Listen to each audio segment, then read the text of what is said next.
Hi, I'm Peter J. Ray. Welcome. Today's topic is James Madison Part 3. We stopped last time in 1799. John Adams was President of the United States, and so that was the opposition party, since Adams was a Federalist and Madison was a Republican, later renamed the Democratic Party. So he'd gone home to Virginia to have a rest from national politics, have time at Montpelier with his family, with his wife Dolley and other various relatives. But by 1799, he had the itch to get into politics, and he was elected to the Virginia legislature. And then he got involved with helping James Monroe become governor of Virginia. So he was not in national politics, but he was getting involved in Virginia politics. In December of 1799, George Washington died. This was a tremendous loss for our country, and it was very sad that Madison had not reconciled with him. After Washington's death, Madison wrote this, quote, "Death has robbed our country of its most distinguished ornament and the world of one of its greatest benefactors. George Washington, the hero of liberty, the father of his country, and the friend of man, is no more." So this was a big loss. 1800 was a presidential election year, and John Adams was up for re-election. Thomas Jefferson ran as a Republican, and James Madison was campaigning very heavily for him. And in the election, Jefferson won. So John Adams was a one-term president, and Thomas Jefferson took office in 1801, March of 1801. And his Secretary of State was James Madison for his 8 years in office. And this was the beginning when the Secretary of State became the launching pad for the successor to the presidency, because Madison served as Secretary of State, then became president, and then later James Monroe was Secretary of State, and then he became president, and the same thing with John Quincy Adams. Anyway, during the Jefferson presidency, Madison had this very important position, and he worked very closely with President Jefferson.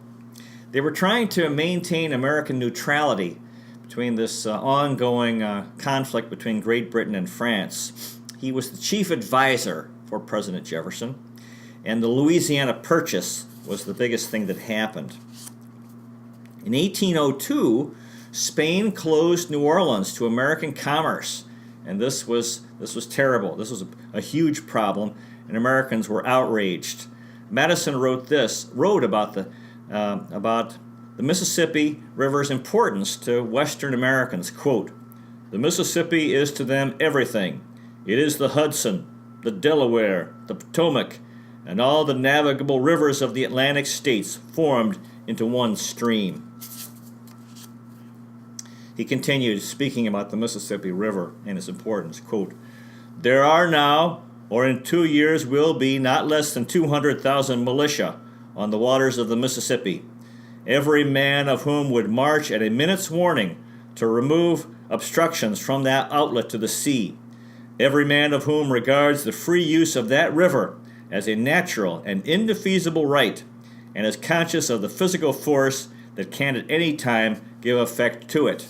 So Americans weren't going to take this. You know, the Mississippi River was so important to our country. In 1802, James Madison bought a dark green, silver monogrammed carriage with Venetian blinds and candle holders. Pretty fancy, like a fancy car today.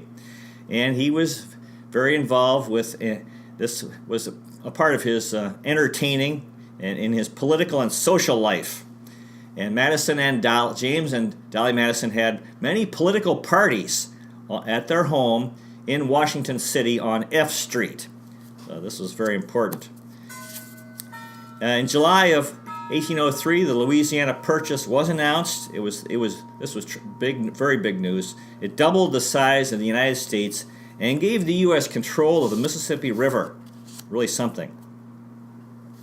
Madison had a reputation of being stern, but George Tucker wrote about Madison, quote, He had an unfailing good humor and a lively relish for the ludicrous, which imprinted everything comic on his memory, and thus enabled him to vary and enliven his conversation with an exhaustless fund of anecdote.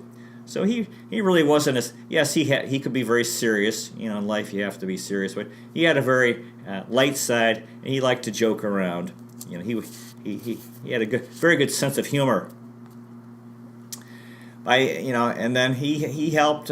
Jefferson was reelected in 1804, and then 1808 was another presidential election year, and Jefferson was stepping down because of there was the two-term tradition, and Dolley, Madison's wife, did a lot to help Madison, her husband, get the Republican presidential nomination through invitations to congressmen to come to their home for dinners. All these dinners, she was always inviting congressmen to their home. And, because actually she was very sincere. She loved people.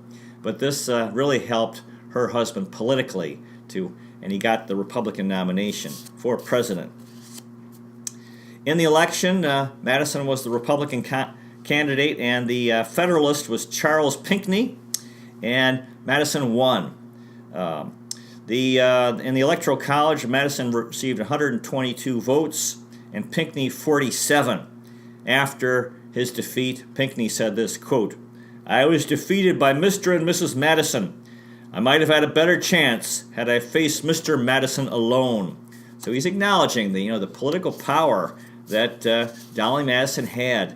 And basically it shows the power of goodness, of being a good person. She was a good person.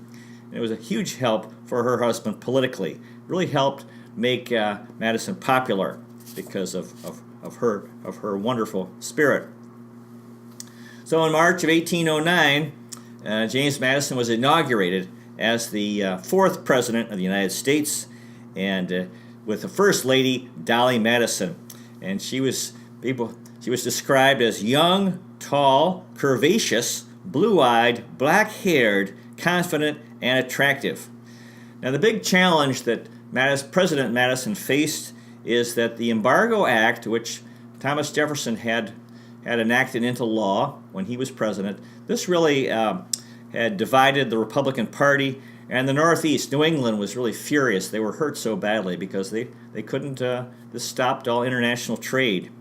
And he also had he had problems with New England being angry about the Embargo Act, and Great Britain and France were the two superpowers, and both were problematic, and it seemed like we were forever on the verge of war with one or the other.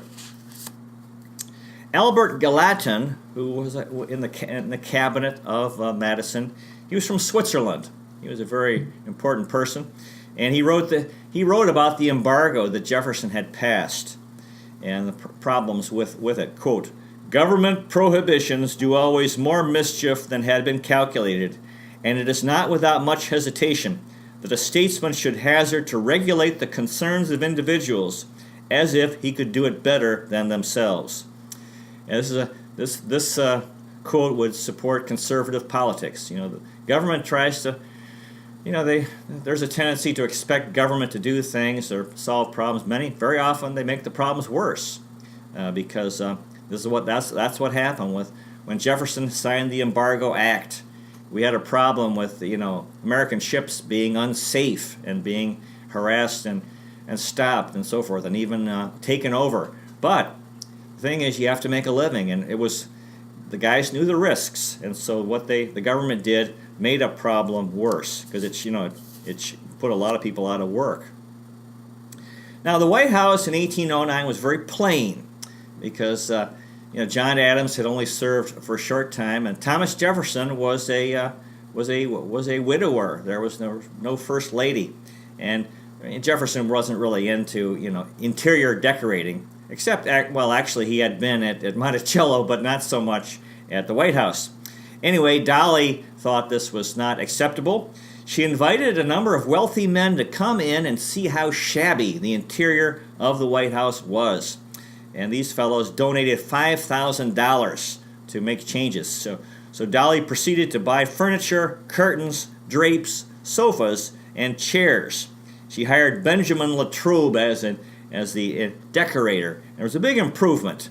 It made it a lot more fun to go to the White House because it was much more pleasant inside. Dolley served the first ice cream in the White House, and Washington Irving, who was a famous author, he wrote the story Rip Van Winkle, had this to say, quote, "Mrs. Madison is a fine, portly, buxom dame who has a smile and a pleasant word for everybody. As to Jeemie Madison, ah, poor Jeemie, he is but a withered little apple john." So the Washington Irving, I think he was jealous. A lot of people were jealous of James Madison.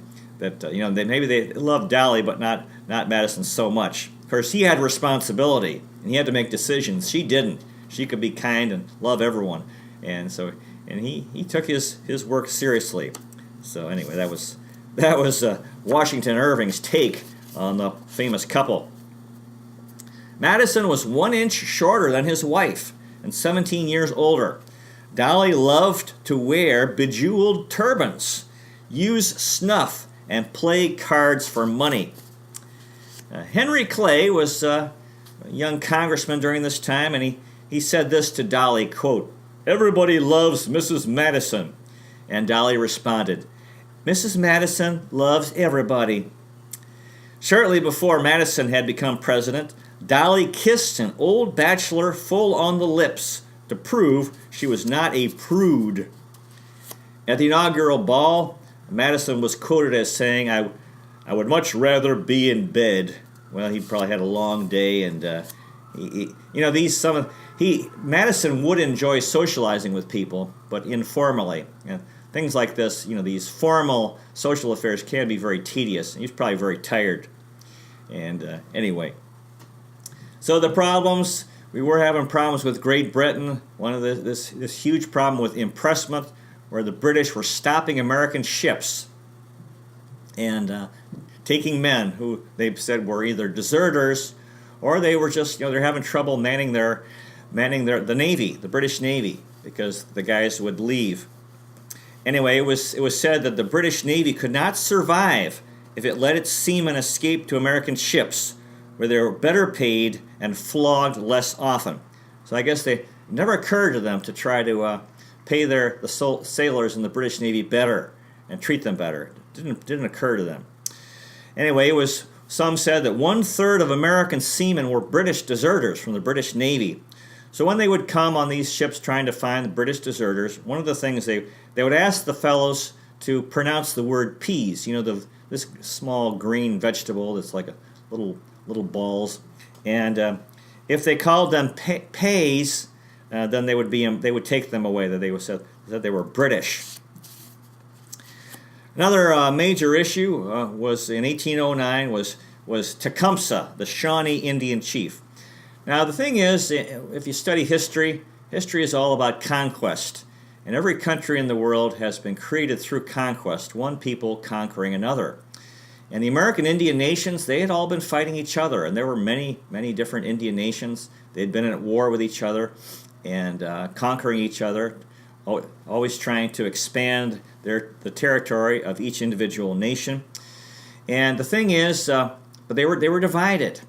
Now the English colonists were all part of Great Britain, and then after independence, they were part of the United States. So they were really politically one people. And during this time, and ever since the first Europeans came, Europeans and European Americans were expanding westward, and the Indians were being pushed west. Many Indian nations disappeared. Now, Tecumseh was a Shawnee Indian in the Midwest, what's now Ohio, Indiana, Illinois, Kentucky, that area, and he saw what was happening to American Indians, and they were losing everything. And so what he tried to do was organize American Indian nations into a confederacy to stop the American expansion. And he had a lot of success, or he had some success. It was ultimately very tough because there was so much hatred among American Indian nations.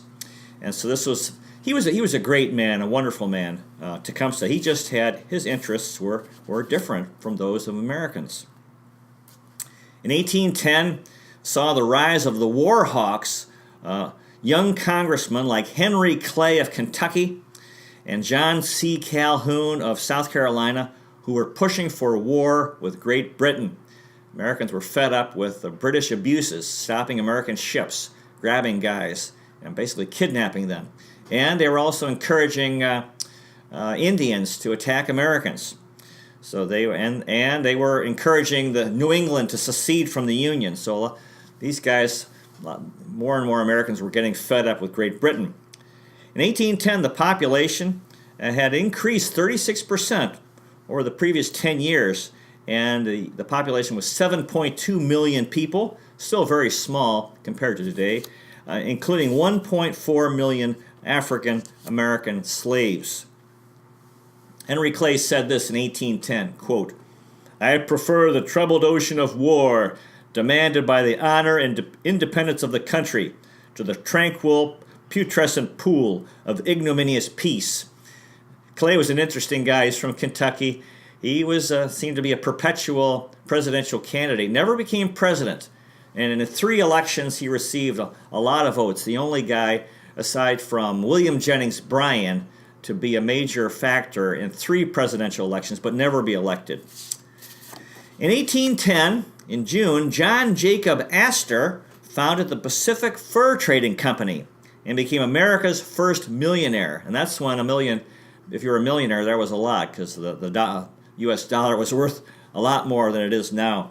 The same year, Cornelius Vanderbilt started regular ferry service between Staten Island and Manhattan, and he later founded a powerful shipping and railroad company. So these were two of the very wealthy businessmen. Well, in 1811, there was fighting in Indiana between the U.S. Army and American Indians. William Henry Harrison defeated the Shawnee Indians at Tippecanoe, Indiana, and Harrison developed the nickname Tippecanoe, and in 1840 he was elected president of the United States based on this activity, or this victory for the U.S. The thing is, and it was Tecumseh was always traveling around trying to get. Tecumseh was not actually at this battle. Tecumseh was traveling, trying to get support for his Confederacy. His brother Tenskwatawa, also known as the Prophet, was he was a religious leader and highly respected, and he provoked this attack. Harrison had come to speak and communicate with Indians, with the Shawnee Indians, and the Shawnee Indians attacked at night, in the middle of the night. Location was where a great clearing where the Tippecanoe River flows into the Wabash River. The American Indians had been raiding American settlers. The village that they had established was called, it had a name. Anyway, this village was destroyed, and as I said, the British were encouraging Indian attacks. So it was an ongoing war, a war between Americans and Indians, and so anyway, this was a major event, 1811, and really weakened the Shawnee Confederacy. That same year in California, California was a Spanish colony at that time, Alaska was part of the Russian Empire, and Russian settlers had moved into Fort Ross, north of San Francisco. Very interesting. The Spanish empires and the Spanish Empire and the Russian empires were meeting in California. Yeah, this was really very upsetting when news came in 1811 that the British were encouraging New England to secede from the Union, because there was a lot of anger in New England because of the Embargo Act. It devastated the economy of New England. And, the British were encouraging treason. Of course, their attitude was that the American Revolution had been treason, and they had no interest in the success of the United States. In April of 1812, Louisiana was admitted as the 18th state. That same month, Vice President George Clinton died, and Elbridge Gerry was named as the new vice president. Gerry The word or the term gerrymandering comes from Elbridge Gerry, his last name Gerry, because he had come up with this idea of redrawing congressional districts for political advantage, and one of them that he drew up looked like a salamander. So that's how you get the word gerrymander from Elbridge Gerry and the word salamander. The War of 1812 started in June of 1812, although the war went on till into 1813, 14, and early 1815. And actually the U.S. declared war on Great Britain. Madison gave in to all the pressure that he was under, and he also believed in it because he thought it was time to stand up to the British abuses. Wars are always controversial, and this one was and still is. Those who were against it called it Mr. Madison's War, and those who supported it called it the Second War of Independence. When the war started, the United States, or the British Navy, had 600 ships, and the U.S. only had 16. So it was still, this was still the British superpower, although we were stronger. As time passed, every year the United States was growing stronger.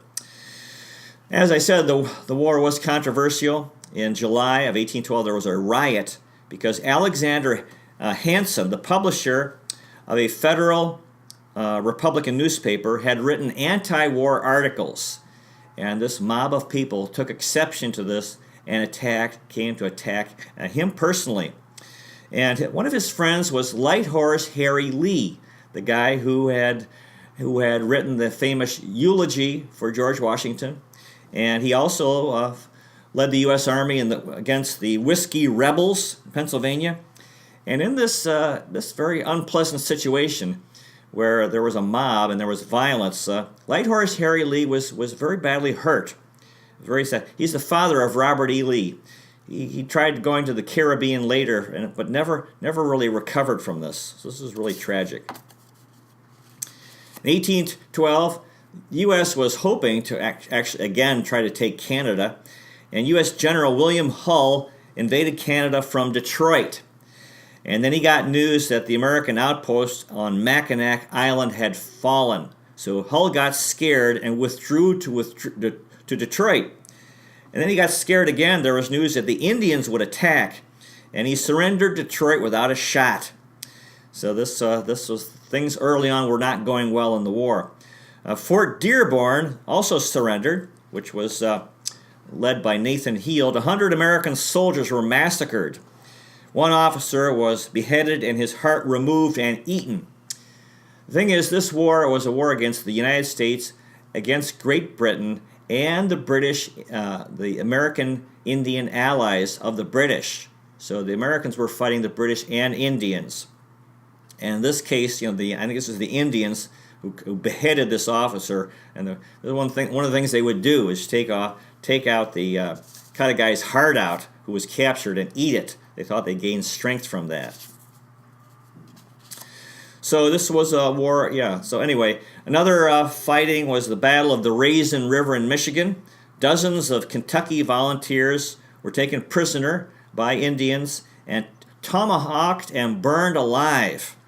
So this is something, one of the things American Indians did, their tradition in war, if they captured someone, they would really be hard on the guy, and they'd kill him slowly. The whole idea was to kill a prisoner as slow as possible to inflict maximum pain, and this was just their tradition. So that's why actually the guy, it really motivated guys to fight extremely hard and fight to the death because no one wanted to be taken a prisoner. Now this was something Americans weren't familiar with. This very horrific treatment of prisoners.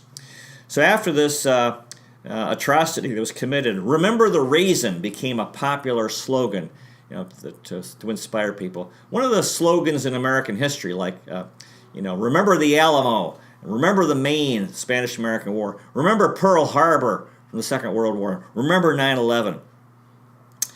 The U.S. attacked Montreal in 1812, but the Federalist governors of Massachusetts, Connecticut, and Rhode Island refused to send their militia. They were still mad about about the Embargo Act, and they were against the war. So you could see this was a real crisis. And there had been talk about them seceding from the Union. Historian Walter R. Borman wrote, quote, "The loss of Mackinac, Dearborn, and Detroit was a triple blow and left the entire sweep of the northwest frontier open to attack by Indians and the British." The only good news in the West early in the war was that Zachary Taylor's successful defense of Fort Harrison, I think that's in Kentucky. And of course, Zach Taylor eventually years later was a hero in the Mexican War and became president himself. 1812 was an election year, and as the war was ongoing, Americans were patriotic, and Madison was reelected and defeated the Federalist candidate DeWitt Clinton 128 to 89 in the Electoral College. So, also in 1812, American General Stephen Van Rensselaer crossed the Niagara River, captured Queenston Heights in Canada. However, there were no reinforcements, and the heights were lost. 1,000 Americans were killed, wounded, or captured. So this was another disaster early in the war. A lot of bad news early in the war. Madison wrote this, quote, late in 1812, "The seditious opposition in Massachusetts and Connecticut, with the intrigues elsewhere insidiously cooperating with it, have so clogged the wheels of war that I fear the campaign will not accomplish the object of it." So basically, New England was on the point of treason, what they were doing, because they would not support the war. There was fighting on the ocean, and let's see, there was a fighting off of Boston. The U.S. ship was USS Constitution fighting the British ship HMS Guerriere, 750 miles off of Boston. And reportedly, the British cannonballs bounced off the heavy oak frame of the Constitution. This got the nickname Old Ironsides from this battle. And this was a victory was achieved, and it really raised American spirits because people were pretty depressed about all the defeats that had taken place. There were a number of challenges in the War of 1812. Lack of intelligence. Apparently, we weren't able to set up a good spy network. A lack of a clear command structure. In other words, the different generals were not cooperating very well. Political basis for military appointments. In other words, generals who really were incompetent and only got the job through connections. And continued reliance on militia, which is not, militia is a citizen army, and it really isn't very effective. So people were starting to blame early on President Madison and for these defeats early in the war. Henry Clay wrote this, quote, about James Madison. "Nature has cast him in too benevolent a mold, admirably adapted to the tranquil scenes of peace, blending all the mild and amiable virtues. He is not fit for the rough and rude blasts which the conflicts of nations generate." There was more fighting in the Atlantic Ocean between the Azores Islands and the Canary Islands. We're going to talk about that next time. So thank you so much for watching. God bless you. Hope you find a good history book to read. Live long and prosper. I'll see you next time.